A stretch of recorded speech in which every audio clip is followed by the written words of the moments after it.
राज्यात गेल्या काही दिवसांपासून महिला अत्याचारांच्या घटनांमध्ये मोठी वाढ झाली असताना नुकतीच नागपूरमध्ये एक दुःखद घटना घडलेली होती। नागपूरमध्ये एका विवाहितेनं तिच्या आईसह सासरच्या छळास कंटाळून आत्महत्या केल्याची घटना ताजी असताना नाशिकच्या जेल रोड परिसरातील दस्तक गाव येथे एका 40 वर्षीय विवाहितेनं सासरच्या छळास कंटाळून आपली जीवनयात्रा संपवली।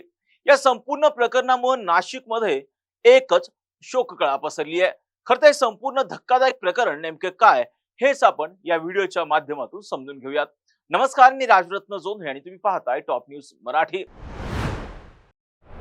संगमनेर तालुक्यातील कासारा दुमाला येथील रहिवासी गणेश गोपाळराव वाळके यांची बहीण आशा हिचा विवाह जो आहे 2008 मध्ये दस्तगाव येथील रहिवासी असणाऱ्या प्रवीण साहेबराव घोटेकर यांच्याशी झालेला होता।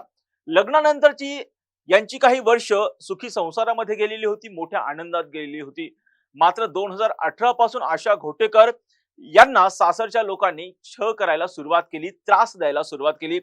आशा यांचे पती, सासू सासरे आणि दीर यांच्याकडे वारंवार सासरची लोक जी आहेत ती आशाकडे पैशाची मागणी करू लागली। तू तुझ्या माहेरकडून जाऊन पैसे घेऊन ये अशा पद्धतीची मागणी सासू सासरे असतील, दीर असेल आणि पती यांच्याकडून सातत्याने आशा यांना केली जाऊ लागली। 2018 मध्ये फ्लॅट खरेदी करायचा आहे, 4 चाकी गाडी घ्यायची आहे असं म्हणून थेटपणे आशाईला माहेरवरून 25 लाख रुपये आण म्हणून सासरच्या मंडळींनी जो आहे तो अत्यंत मोठ्या प्रमाणामध्ये तगादा लावलेला होता। आपल्या बहिणीचा संसार जो आहे तो सुखाने चालावा, आनंदाने चालावा यासाठी या भावनेतून हा जो आशा यांचा भाऊ आहे गणेश वाळके यांनी त्यांच्या आईच्या नावावर असलेली जमीन विकून टाकली आणि जमीन विकल्याच्या नंतर तो काही पैसा आला, त्या पैशाची रक्कम जी आहे ती आलेली जी रक्कम आहे ती सासरच्या मंडळींना त्यांनी देऊन टाकली। मात्र एवढी मोठी रक्कम देऊन सुद्धा सासरच्या मंडळींची हाव काही संपलेली नाही, सासरच्या मंडळींचं लालच काही संपलेलं नाही, तरी सुद्धा हे सातत्याने आशाकडे पैशाची मागणी करूच लागले। माहेरवरून पैसे घेऊन आण असा सातत्याने तगादा ही सासरची मंडळी आशा यांच्याकडे लावतच होती। लग्नामध्ये आशा यांना ज्या माहेरच्या लोकांनी 21 तोळे सोनं दिलेलं होतं ते सुद्धा सासरच्या मंडळींनी जे आहे आशा यांच्याकडनं काढून घेतलेलं होतं। आशा घोटेकर यांचं जे पती आहेत प्रवीण घोटेकर याचे जे आहेत अन्य एका महिलेशी शारीरिक संबंध असल्याची बाब सुद्धा पुढे आलेली आहे। हा सगळा माझ्या पतीचे इतर एका महिलेची शारीरिक संबंध आहेत असा संशय सुद्धा आशा घोटेकर यांना होता आणि त्यामुळे सातत्याने आशा घोटेकर ह्या जे आहेत पती प्रवीण घोटेकर यांना सातत्याने जाब विचारत होते आणि त्यामुळे हा जाब का विचारला म्हणून आशा यांचे पती प्रवीण घोटेकर हे सातत्याने आशा हिचा शारीरिक आणि मानसिक छळ करत होते, त्रास देत होते। इतकंच नाही तर सासरच्या मंडळींनीही थेटपणे आशा यांना घराबाहेर काढण्याची धमकी दिलेली होती आणि त्याचबरोबर जादू टोना करून तुला आम्ही संपून टाकू, तुला आम्ही मारून टाकू अशा पद्धतीची धमकी सुद्धा सासरच्या मंडळींनी आशा यांना दिलेली होती आणि त्यांना भीती देखील घातलेली होती।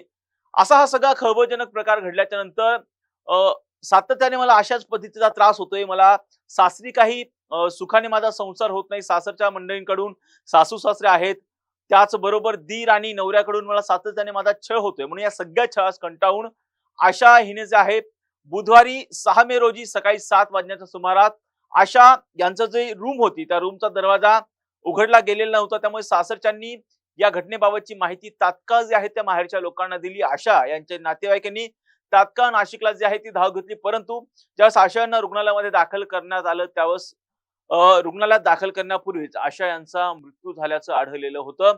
आशा यांचे भाऊ जे आहेत गणेश वाळके यांच्या तक्रारीवरून नाशिक रोड पोलिसांनी पती प्रवीण साहेबराव घोटेकर, सासरे साहेबराव सावळीराम घोटेकर, सासू लताबाई साहेबराव घोटेकर, दीर राजेंद्र साहेबराव घोटेकर, जाऊ चित्रा राजेंद्र घोटेकर आणि आरती नयन गोसावी यांच्या विरोधात आता गुन्हा दाखल केलेला आहे।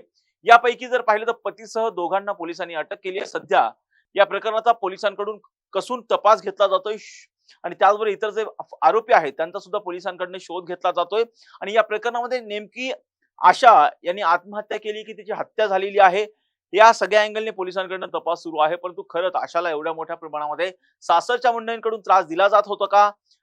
आशा यांच्या ज्या आहेत त्या माहेरच्या कुटुंबियांकडून थेटपणे सासरच्या कुटुंबियांनी एवढ्या मोठ्या प्रमाणामध्ये रोख रक्कम आणि सोनं घेतलं होतं काय? तर सगळ्याच अँगलने पोलीस तपास करतायत आणि या तपासामधून कोणती धक्कादायक बाब पुढे येते पाहणं महत्वाचं असणार आहे. या प्रत्येक घटनेची अपडेट आम्ही टॉप न्यूज मराठीच्या माध्यमातून आपल्यापर्यंत पोहोचवणारच आहोत. यासाठी तुम्ही पाहत राहा टॉप न्यूज मराठी, आपला महाराष्ट्र, आपली बातमी.